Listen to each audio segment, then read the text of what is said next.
was expecting more. I really was, because like the way it was set up, where she's like, you're not gonna, when she told him, you're gonna hate me after this or something, but you're never gonna talk, whatever. I didn't understand that after it happened. I was like, well, I would understand him hating you if you did to him what you did to your daddy.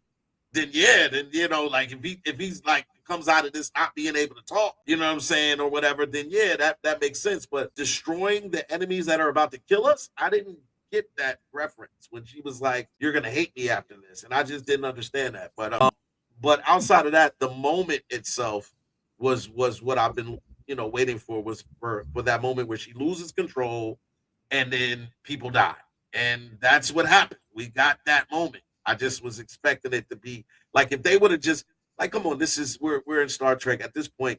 People can explode. People can, and you know what I'm saying? And it looks better. It does. It looks better on screen when heads is popping or whatever. You know what I'm saying? Like like I was waiting for that moment, that head pop moment. You know what I mean? Like yo. So when they just died, I was like, all right, cool. She's more like, I compared her to Jean Grey, but she's more like Canary. You know what I'm saying? In that moment. So it kind of dumbed down the whole thing. I was like, oh, this sound. That's actually perfect, Zyla. I was about to say to Ty, like, I think that, first of all, I don't necessarily think that we've seen her at her most powerful. I think that what we saw was a glimpse of her capabilities, but I don't think we saw her go full Phoenix Force just yet. What you think, Zyla?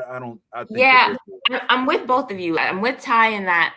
I'm like, why would he hate you after that? You saved his life. You're cooler than ever. Like, I don't know. It seemed like there should have been another stakes in there.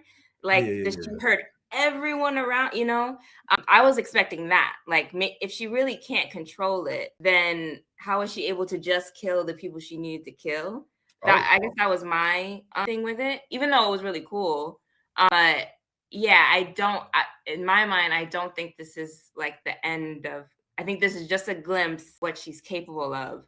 But that being said, I loved the fact that everybody got to show off a little bit. I like that, those types of episodes where the crew has to use all their different abilities to get shit done in a life or death way.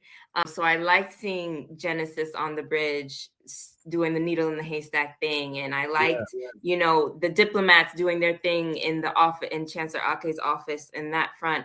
I was so sad when Bobby died. I was actually really sad about that, because I was like, oh, I actually like, it's like I finally like this character in a way where I'm rooting for him and he's not like a bully. And the way that him and Kayla were working together, Sam doing her thing as a hologram, I loved all of that. And then when he died, I was like, oh, and I think it's also a little bit different because they're young. Like, we see deaths in Star Trek all the time, but the fact that it's like, oh, they're like at their prime, they're not even hitting their prime, and the bodies are hitting the floor.